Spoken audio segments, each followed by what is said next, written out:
मानवा जुड़ासी YouTube channel रे सगुन दाराम। तबे गाते को आपे चेद लेका मेनाग पेया? आसोग कनाई सिरजन बाबा दया दुलार ते मौज आर नपाय गे मेनाग पेया आर इन हो नपाय गे मिनाई तबना।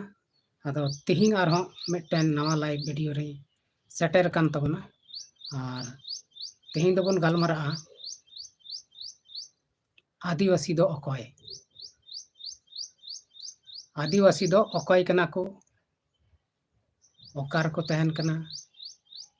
ओका खोज को हेज कना, नवा को विषय तेगे विशेष बन चर्चाया। आदो देला बन लाइव रे हिजुग तबन पे, लाइव रे जुड़ा तबन पे, जुड़ाव कते अब बन गालमाराआ आर अपन अपिन जानकारी से बढ़ाई तेना बन शेयरा। नवा चैनल रे से नवा लाइव वीडियो रे दो इन दो नवा दो बइन मेनदा जे आदिवासी बखराते इंगे अडी जस्तिन बड़ाया उनकान कथा दो बांग कना। जहां के बन जस्ती जानकारी बन बढ़ाए आपे हाँ पे लई दाड़ेया, आपे हाँ पे शेयर दाड़ेया, कमेंट कते पे लई दाड़ेया आदिवासी को नुको कना से नुई कना नुनकान को। आदो इन तिना इन बढ़ाया ओना इन लई तबना उसरा लाइव सेशन रे जुड़ा तबन पे। और नवा अपडेट आलेया एसटी उथनाव अखड़ा ग्रुप रेन सनाम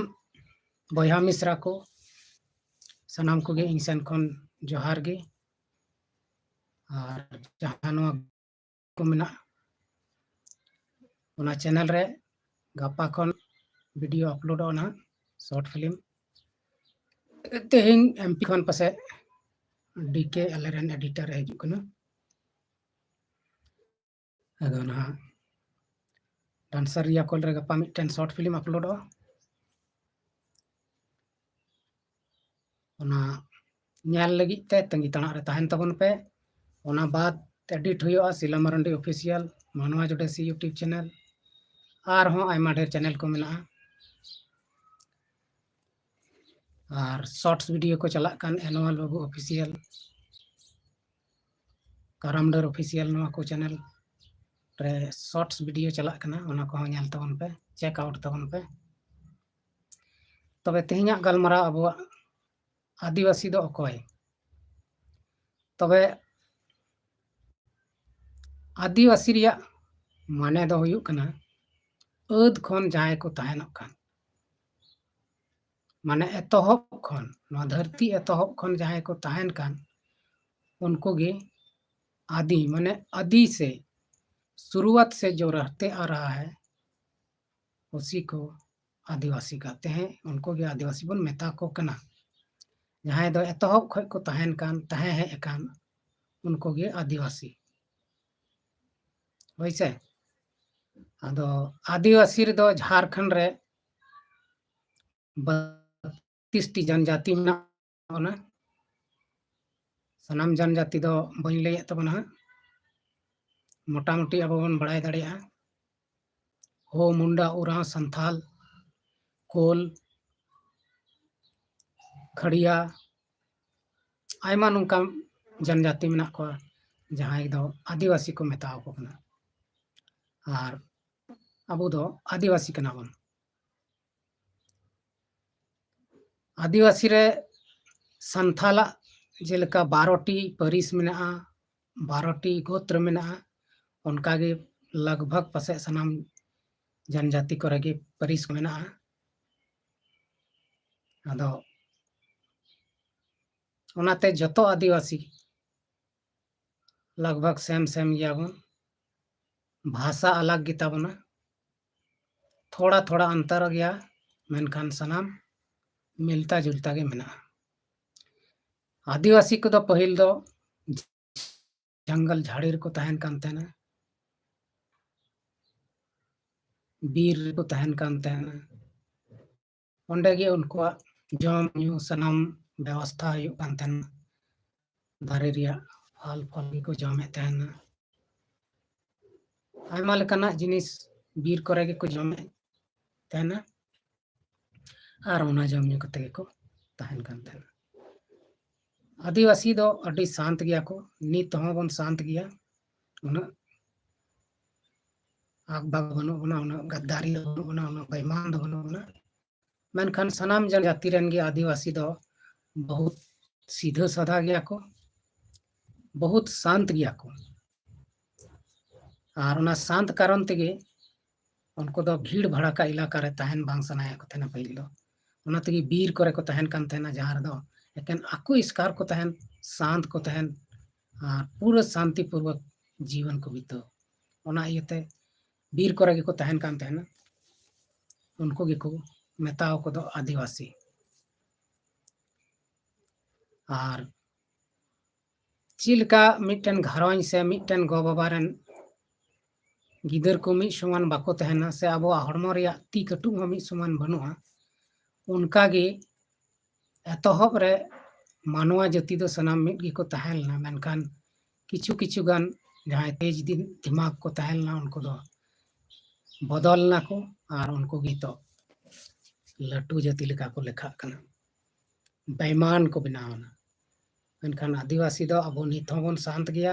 सीधा साधा गया बन, जहां गी जहाना को अचुग बन खाच मेन तबन आंजमा से जहां बखराते जस्ती बड़ी दो बाबन हुदिसा उनकान को गी आदिवासी दो। मेनखान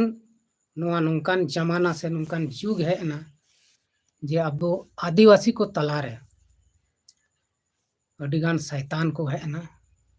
और शैतान है कते अब आदिवासी समाज तलारे अडिगान बेबड़ी को कमी को एहब केदा और अब आदिवासी को अपनार अपनार के लड़ाई झगड़ा कते को सनाम को हंते नते को भिन भान चाबा के बना अलग थलग के बना को आर को लड़ाई चुए बना नोहा नोआ गे अब जतो आदिवासी बया मिश्रा को बुझाव हुयो तबना जे अब अकय हड़ ची लेकाय मेताबन कना अका लेकाय अचुए बना उनिया कथा को आंजम कते उनिया बेस बड़ी नेल उरुम कते उनिया कथा लेका बन चलाना। अबो ठे तिना एटा गैर आदिवासी माने जहां आदिवासी को बांग कना उनको दो अब आदिवासी को ठेन एकेन अकवा लाभ लगी तको हजू तहना ako do abo kon लाभ को नामा तब गे अब ठे को हजू बखान दो उनको दो बाको हजू अब ठेन ओना इयते उनको अब ठे लाभ हताव लगी को हजू लूट पाट के बन गे को आर को इनका गे को इका गिडी का बन आदो नोय नोआ को गे अब नेल उरुम हुयु तबना अकय दो ची लेका लगी अब लाभ लगी हजू कना से आया लाभ लगी हजू कना नोआ को गे अब पछना हुयु तबना नेल उरुम हुयु तबना तबे गे अब दो बेस बन तहे दाड़ेया और बखाय दो अब दो बाको मेना दिकु दुकु दिक दिकवा उनका गे उनको दिकु दुकु दिक दिकव चाबा बना।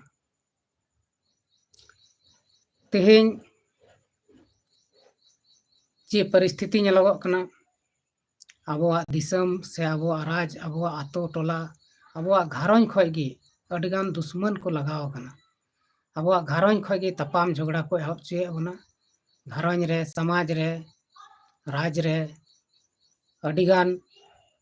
लड़ाई झगड़ा हुयो कना लड़ाई अचुए बना को अब आदिवासी को तलारे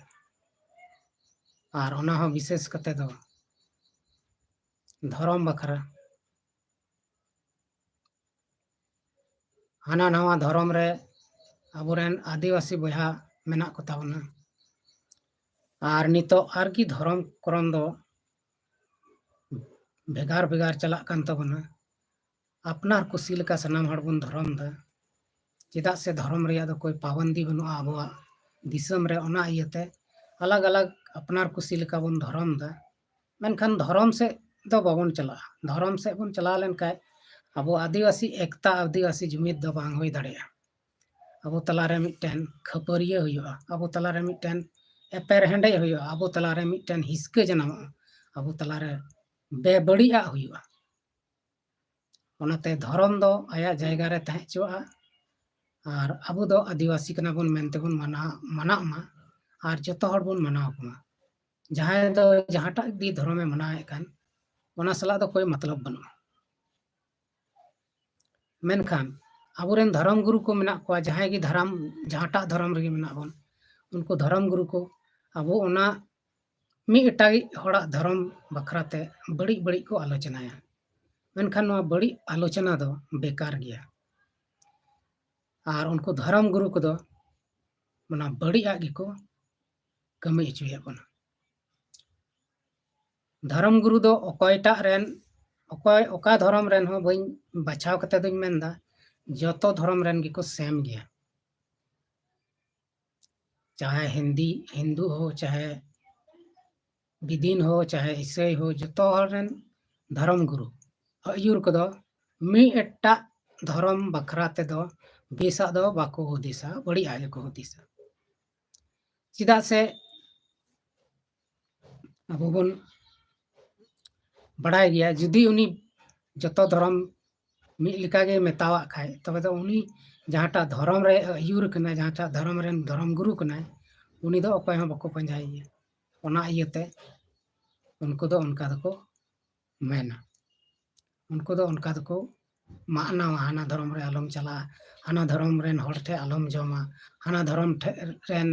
हर सला आलम गतिया नोआ कदो उनको धर्म गुरु मेन कना मेनखान ओकाटा धर्म शास्त्र रे नोआ दो बांग ऑल कना जे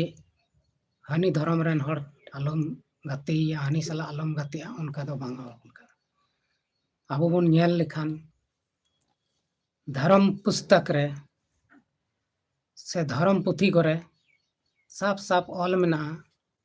जे अपनार आडे पासे रेन अपनार लेका दुलाड़ेम से अबुआ जहाटा मारे धर्म कान तबन संथाल हर को बन मनाए कान ओना धर्म रे हो पासे मेना गया निथरी ते हापड़ाम पुथी को मेन कदा मेनका अडी कम हर को नेल कदा से बाको नेल कदा ओना हो बइन बड़ाया आदो ओना रे हो पासे उनका ऑल दो बनुआ जे आम मिटन आम आडे पासे रेन से आम अगल बगल रेन एटा जात रेन हर सला दो दुश्मन तहन में चिदा से धर्म रिया माने गे हुयुग कना दुश्मन हो अपनार दोस्त बनान अपनार गाते बनाए नोआ गे मिटन असल धर्म दो हुयुग कना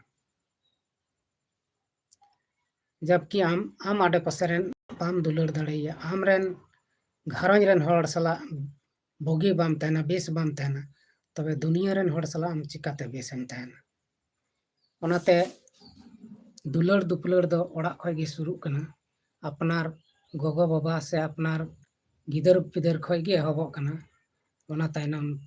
समाज रे आतु रे दिसम रे गोटाना पासना चला कना ओना इयते अब दो अब बन दुलड़ो और मिद जुमिद कते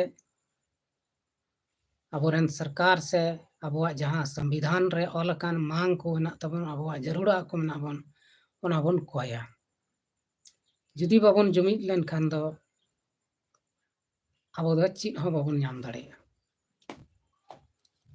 अब बन नेल दा अबुआ तिना पूजा पाठ हुयो कान तबन से अबुआ जहां दो सनाम खय लट्टू परब कान तबन सोहराय ओना रहो नित हबी ते सरकारी छुट्टी बांग को एमा पाबन चिदा चिदा से अब तलारे जुमिद बनुआ चिदा से अब दो मिद दम ते ओना परब हो गोटा दिसम से गोटा झारखंड रेन हो बाबन मना आदो सरकार छुट्टी चिका कते एमा बना आदो बन मेना सरकार छुट्टी बाय एमक कना से कथा बाय अंजमदा कथा अंजमाय चिकाते उनी नोआ गे बाय बुझ दाड़ेया कना नुको ओका हिले खन का हबी इन छुट्टी मा हर धर्म रे मी दिन बार दिन इनका की छुट्टी तहन कना तो अब हो मी बार दिन जरूर छुट्टी को एमा के बना मेनखान अब मी धाते ओकार हो बाबन सोहराय कना अलग अलग बन सोहराय कना अबोरेन दिसम गुरु सुबु सोरेना को कुरुमुटु लगा कदाय 9 जनवरी सोहराय बन एतहबा मेनखान ओना हो बांगे चलालना एनते हो भिन भिन जायगा रे भिन भिन डेट रे सोहराय बन दाबन बंगा कना बन आदा नोय नोआ को अडिगान अब आदिवासी को तलारे बेगार मेना ओना इया तेगे अब मी लेका से मी मत तो बनु बना ओनाते अब सरकारी छुट्टी को बाबन नामदा जुदी नोआ को अब नाम जंग बन खोजो कान खान ताहले अब दो मी जुमी दो होयो तबना धर्म करम दिया गडी कते दिया गडी दबा मी साइड कते सनाम आदिवासी जात को मी मत रे ताहे कते अब सरकार ठे बन कोय लेखान खटी गे अब सनाम बन नाम आदो सनाम बोया कोठे नेहर मेना जे अब मी एटागी बोया मिश्रा को बड़ी नजर से हिस्का नजर ते बाबन कोय कुमा से बाबन न्याल कुमा सनाम हर सला समान समान मौज मौज बन व्यवहार में तबे अने गे अब दो मौज नपायते समाज लगी बन चिका दाड़िया घरन लगी बन चिका दाड़िया और देश लगी हबन चिका दाड़िया तबे गते को नितो अब सोशल मीडिया रे अडिगान जायगा रे बन न्यालदा अब आदिवासी को तलारे अडिगान बेबड़ी होयो कना अब आदिवासी कोरन कुड़ी गिद्रा को तल अडी आट को नाहाचार रिया शिकार को पड़ा कना अडी आट को नाहाचार को इज्जत को हताए तकवा आर को गोय गिडी का को कना नोआ को रोका लगी अब ची चिका हुयो तबना नोआ बखरा कटिज बन हुदिस गांडोन लगी नोआ को तला रहा अब आदिवासी रन किछु गान हड़ गे मेना को उनको गे अब तला रे एटा जात गैर आदिवासी अगु कते अब रन बहु बेटी सा नाहाचार को कमी चुएत को नोआ दो अडी मरांग बड़ी कमी कना आदो गाते को नौका दो बाबन कमी मा जहां गैर आदिवासी सला जस्ती दोस्ती से जस्ती गाते हाँ बांग दो जरूर कना जहाना कमी मेना खाए एकेन कमी सुमुंग गे उनी सला दो गाते में आर हों उनी दो इकाकाय में आबुआ समाज रे ओका बेस बड़ी मेना ओना हबन नेल उरुमा और जहां बड़ी आ मेना ओना दो बन बगिया एकेन बेसा से बन चला तेहिं अबु तलारे गैर आदिवासी को खाली विशेष कते को चर्चा अब तपाम अचबन लगी और उनको ako लाभ उठाव लगी सोशल मीडिया रे बन नेलदा खाली ईसाई विदिन राम बाबा एमान ते धर्म बखरा ते जस्ती चर्चा चला कना ईसाई विदिन कते को परेशान चबा के बना और विकास रिया कमी दो एकाल गे बांग होयो कना आदो नुंका लेखन दो अब विकास बांग होय दाड़िया ला से बाबन रकाब दाड़िया नोआ खय रकाब लगी दो अब जुमी दो होयो आत लड़ाई झगड़ा दो बांग जहां गे जहाटा धर्म रे मनावे कान उनी ओना धर्म मजते मना चुआय और सनाम हड़ सला से सनाम मानवा को सला मौजे व्यवहार में अदो नुंका लेकाते अब दो मौज बन ताहे दाड़िया तेहिं व्हाट्सएप फेसबुक रे अडी लेकाना वीडियो वायरल कना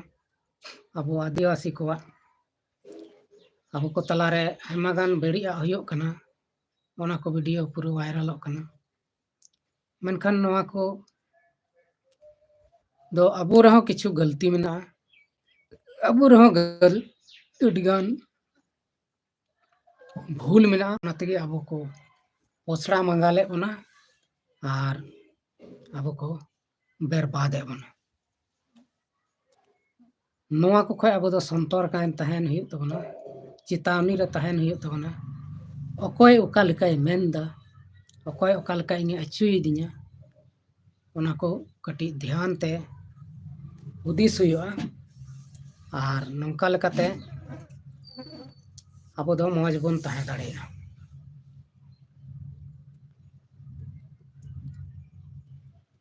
नितो झारखंड रे खाली धर्म रिया गे जस्ती चर्चा कना विकास रिया दो ची बांग हुयुग कना अरे ऑल पढ़ाव कान को अडिगान अबोरेन कोड़ा कुड़ी को उनको चिल कते नौकरी को नामा ओना रिया दो अकोय सरकार के बाय हुदिस दाय झारखंड सरकार बाय हुदिस दाय खाली अवड़िया हनते नते फाक फेंक बड़ाय दाय और कमी दो ची हो बाय कमी नोय नोआ को अब नेल उरुम हुयुग तबना अकोयटा सरकार बेसे कमीदा कोयटा सरकार बेस बाय कमीदा उनको कहो नेल उरुम हुयुग तबना अब बन बड़ाय गया होला महंदर पुलिस रे झड़प होइना आदो नुंका दो बांग कमी चाहिए कना जहांटा सहकर्मी पुलिस को तहे कान उनको को दाल चुईना और उना हो गोगो हड़ आदो नुंका दो बांग जरूर कना उनको मुख्यमंत्री आवास को घेराव लेदा और उनते को पुलिस को हेना और उनको को दाल कते को बकाव के को अडिगान उनको तलारे नाहाचार हुईना आदो नुंका दो बांग हुयुग दरकार नोआ रे दो अबोरेन झारखंड सरकार हेमंत सोरेन हो किछुगान अधिकार मेना तया उनी हो नोआ परते ध्यान एमो चाहिए उनको ची लगी को दुरुक कना ची लगी को मांग दा ची को मांग दा उना अंजम कते हुदिस गांडन जरूर कना मेनखान उनका हेमंत सरकार हो बाय हुदिस ले ची उनको लाठी चार्ज चुके को नोआ दो बढ़िया होइना नोआ दो बेस तो बांग होइलेना नोंका दो बांग कमी जरूर ताहेना और जुदी नोंका गे लड़ाई तपाम मान तया हुयुग तगी तहन खान दो झारखंड रिया विकास दो चिकात गे हुयुग तिस हो बांग होई दाड़िया नोआ दो नामुमकिन गे ओनाते झारखंड जुदी विकास हुयुग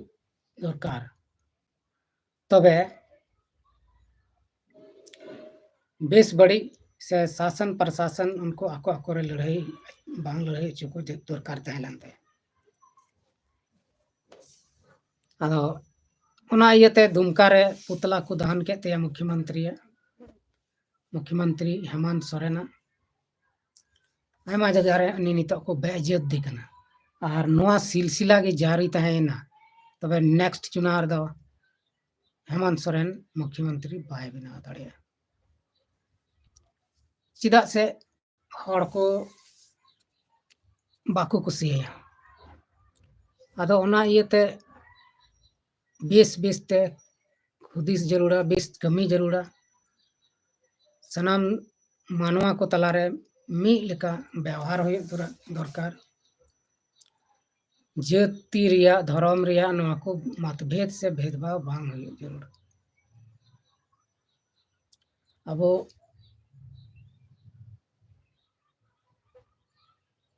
नितो अड़ी मुश्किल अवस्था रे मेना बना अबोरेन हजुक कान पीढ़ी अबोआ जात अबोआ अरिचली सनम को हिड़िंग चबाय तबना नितो केंद्र सरकार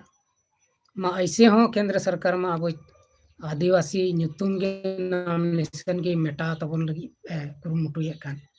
जे भारत दिसम रेन ताहेन हड़ दो सनाम भारतीय कना को और कोई जात पत बनुआ मी जाति रे मी धर्म रे मेना को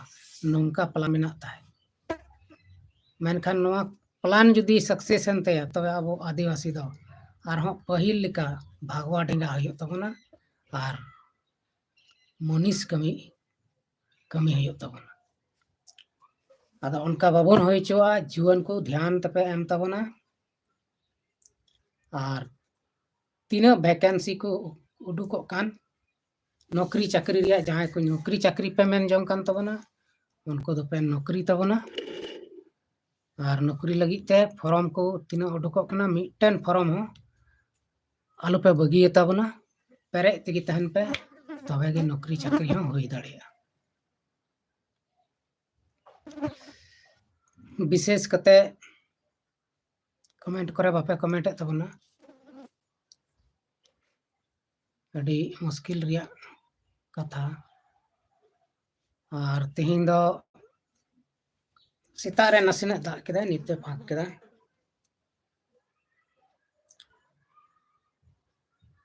और अब तीना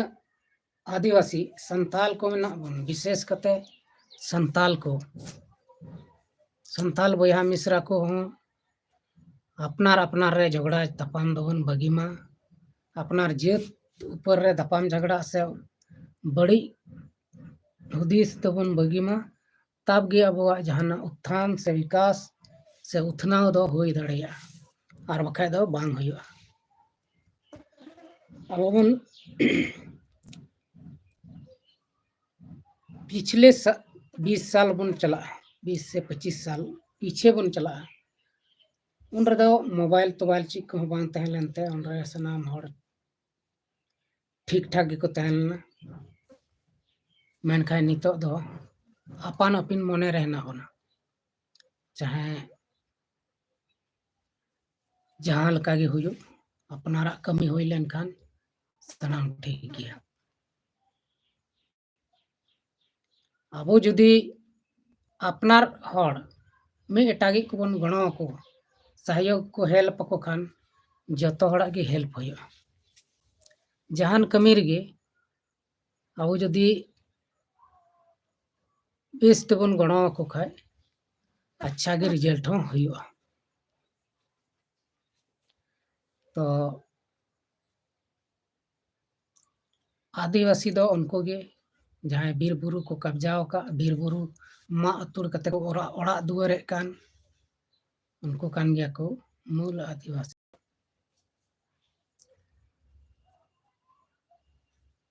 माहे फुटबॉल अगला सीएम कौन होना चाहिए झारखंड का अच्छा गेम सवाल कदा माहे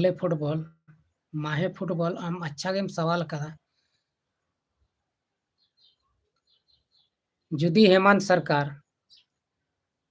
से हेमंत सोरेन भाई मजते कमी लेता बन खान नितो बन नेले कना हनते नाते ची चिकाय दा लड़ाई झगड़ा नवा कोई होई चोई दा तबे दो हेमंत सोरेन दो सरकार रे बाय दड़ु दड़ेया आयमा हड़ को इके हो जाना नजर अंदाज या को विशेष कते बरकरार तहन लगी उनी अब आदिवासी को तला रे तपाम झगड़ा बांग हुयो चाहिए अब विकास हुयो चाहिए ओका को उनी लागू का से ओका कोई मेन का ओना को कमी चाहिए अब आवास होइना पेंशन योजना होइना आयमा ढेर ओका को पारित का ओना दो पासो चाहिए तबे खान उनी तहे दड़ेया और बखाय दो एटागी सरकारे दुड़ुबा आयमा हर से आयमा आदिवासी मिटन जेत येत को भोटाई कना आदो नवा जेत येते तीना दिन को भोटिया जेत येते भोटिया और जेत परिस चितान रगे उनी बड़ी नजरे दोया बड़ी इच्छाए दोया तबे दो जास्ती दिन दो बाय चला दड़े नोंडे गे निदाय भिंदड़ ओना इयते नेक्स्ट टाइम एटागी मुख्यमंत्री बना दड़े नितो जबकि केंद्र खय लेकते अब झारखंड राज्य रे सनाम अब आदिवासी लटू लटू पद रे मेना को मेनखान आदिवासी को लगी चीज हो बको चिका दड़िया कना आदिवासी फिल्म नीति रे चीज हो बको कमे लेदा धर्म कोड हो बको उडुक दड़ीदा प्लस संथाली भाषा जहाँ को ओना रहो कोई मान्यता गे बको एम चुदड़ी कना तो ची को चिकायदा नुको मंत्री तंत्री सनाम खाली अपना अपनी चिक मेना पीठे को रपादा मंत्री बनाव कन खाय आया लूटपाटा आया मौज मस्तिया उनागे उनको इच्छा दा मेनखा उनका दो बांग जरूर कना मंत्री के नाम आमरन पब्लिक कना को उनको भलाई लगी किछु कमी में इना गी भलाई कम तीना आमेम दाड़ेया ओना खय जस्ती दो आलम रोड़ा जहाँटा एम कमी दाड़ेया इना गे रोड़ बाम कमी दाड़ेया ओना दो अलम रोड़ नोंका को कमिया तबे गे भाले दो हुयो आर बांखान दो औड़िया लेक्चर एम कते औड़िया भाषण कते भोट एम हतावदा आर तैनम तदम चुपचाप एम थिरुक कना नोआ दो अच्छा कमी दो बांग हुयो कना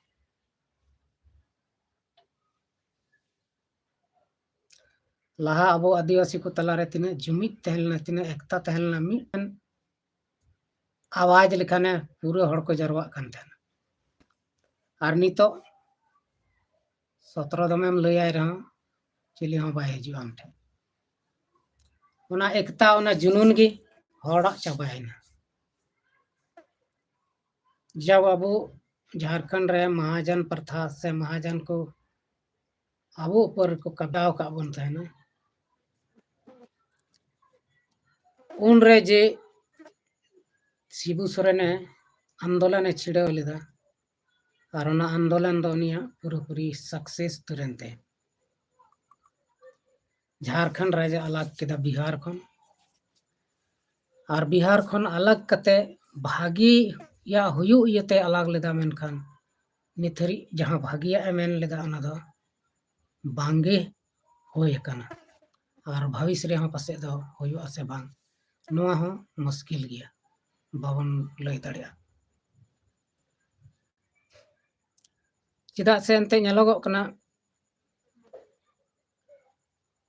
अबुआ कमी रे अबुरेन नेता से सरकार को कमी करे सरकार औरी बिना लहा रे दो अडी लटू लटू को कथायदा मेनखा सरकार बिना लेनखा बय बयते हिडिंग इदीदा किछु गान गे कमिया बाकी द हिडिंगे आदो इnya कहना मेना जे आम तिना एम दाड़िया इना गी रोड में से इना गी कमी में से आम अल्तू फालतू बकवास कते द ची वोट एम हताव दा आरम कमी दाड़िया बाम कमी दाड़िया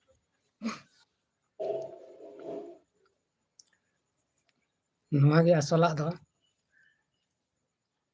आर जहां कुड़ी गिद्रा को जदि हीरोइन रे कमी जंग पे मेन कान खाय फिल्म संथाली फिल्म ऑर्केस्ट्रा यात्रा नोआ करे लगी तबे आले साला जोगाजोग तबन पे नोआ वीडियो रे डिस्क्रिप्शन रे व्हाट्सएप नंबर मेना ओना रे व्हाट्सएप तबन पे चिदा से अतु देहात रेन अडिगान कुड़ी गिद्रा से कोड़ा गिद्रा फिल्मी दुनिया से यात्रा ऑर्केस्ट्रा रे कमी लगी को मेन जंग तहना आदो उनकान को जदि मेना पे का दो बेहिचक कांटेक्ट तबन पे नितो यात्रा रे हां सीजन हजू कना ना तो रिहर्सल को नोआ खेत होड़ रोहाय बाद गी को रिहर्सल को चलु ना आदो नुंका लेकाते अबो कांटेक्ट तबन पे और कांटेक्ट कते न्यापाम तबन पे और आले साला जोगाजोग तबन पे तेहें नोआ इंटरनेट जुग रे अडिगान होड़ इंटरनेट को कमी कना से ऑनलाइन को कमी कना आयमा को टाका पैसा आयमा को ᱧᱟᱢᱮ कन गया और को कमी कन गया अडिगान होड़ दो खाली मोबाइल बन दोहायदा वीडियो को ᱧᱮल लगित ते मेनखान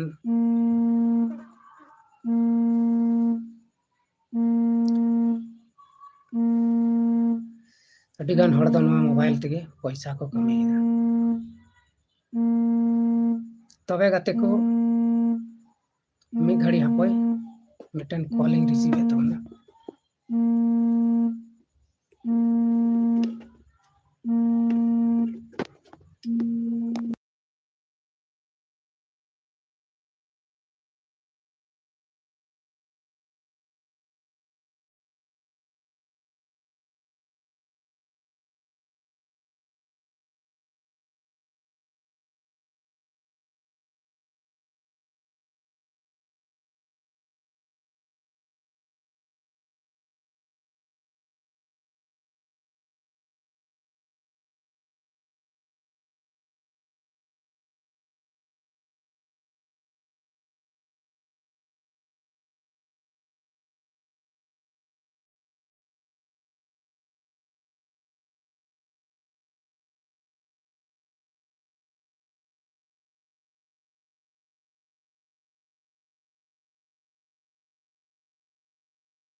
तबे थोड़ा गान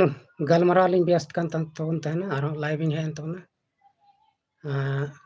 मिटन गाते कोड़ाय फोन लेदा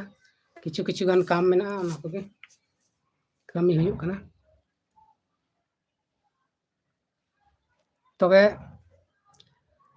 अब तेहें आदिवासी को तीना लातार रे मेना बना अब बन बुझ दाड़ेया कान गे अब चितान रे अडी गान नाहाचार हुयुग कना गैर आदिवासी को अब सला दोस्ती कते अब सला गाते कते अब अडी आट को संता बना से अब तो घरज रे को बड़ी चुए बना अपनार जुरी परी रे को बड़ी चुए बना नुना हबी को कमी उनाते सावधान बन तहना गैर आदिवासी को खान गाती गया बन सनामा बन कमी गया मेनखान सावधान ते बन तहना और तबे गाते को आपे चेक लेका मेना पे नौका गे वीडियो रे सपोर्ट एमो तबन पे निया गे इnya मैन और आले जहां संस्था ले बनाव का एसटी उथना आकड़ा नवा दहा कमी को अडी उसरा ले शुरुई तबना ओना इयते नवा कमी करे हो आपे सेले दड़े आपे और ओना लगी व्हाट्सएप करे चैट तबन पे और जोगाजोग तबन पे और हजू कान दिन रे अब जेमन ओड़ा खान दुड़ुब कते पैसा बन कमी दाड़िया नितो नौकान नौकान सुविधा मेना जे ओड़ा खय दुड़ुब कते आम पैसा टकाम कमी दाड़िया रोजगार दाड़िया 10-15 हज़ार 20 हज़ार 25 हज़ार आदो मेहनत द जरूर गया हर जिनिस रे बाम मेहनता तबे दो फायदा बनुआ आदो ऑनलाइन कमी रे मेहनत हुयुग गया आम मेहनत खाय दो बातम कमी दाड़िया तो देलाबन तेहें अब बन बडाय नाम केदा आदिवासी दो अकोय आदिवासी ओकार को तहन कना अकोय ची को चिकायदा ओना बन बडाय केदा नेक्स्ट वीडियो रे आरहम किछु बन गालमरा नितो अब सरकार हो रोजगार रिया तो बाय गालमरा कना खाली हानते नाते आनान फानान रे बाजहाव कने दो कबन कना नौकरी चाकरी से रोजगार चिकाते को नामा बेरोजगार को ओना बखरा ते दो विशेष बाय ध्यान दा ओना इयते गे अब हुदिस हुयुग तबना भागी हुदिस जदि बन करावा तबे भागे गे हुयुग और अब हम भागे बाबन हुदिसा तबे दो बड़ी गे हुयुग तबे गाते को तेहिया नवा जहां लाइव सेशन वीडियो नोड़े मुचे तबना और हबन नापाम नेक्स्ट वीडियो रे लाइव वीडियो रे बन नापाम शॉर्ट फिल्म करे बन नापाम नितो गपा मियां खय शूटिंग एता हो तले ना अदो मा जुदी जहां को राइटर को मेना पे शॉर्ट फिल्म लट्टू फिल्म यात्रा राइटर आपे संपर्क तबन पे जहां इच्छा मेना खाय नवा नवा को कॉन्टैक्ट नंबर मेना डिस्क्रिप्शन रे ओंडे खय कॉन्टैक्ट कते आले को सला जोगाजोग तबन पे तबे मा तेहिया वीडियो रे दो इनका गे सनाम को गे मा मुचे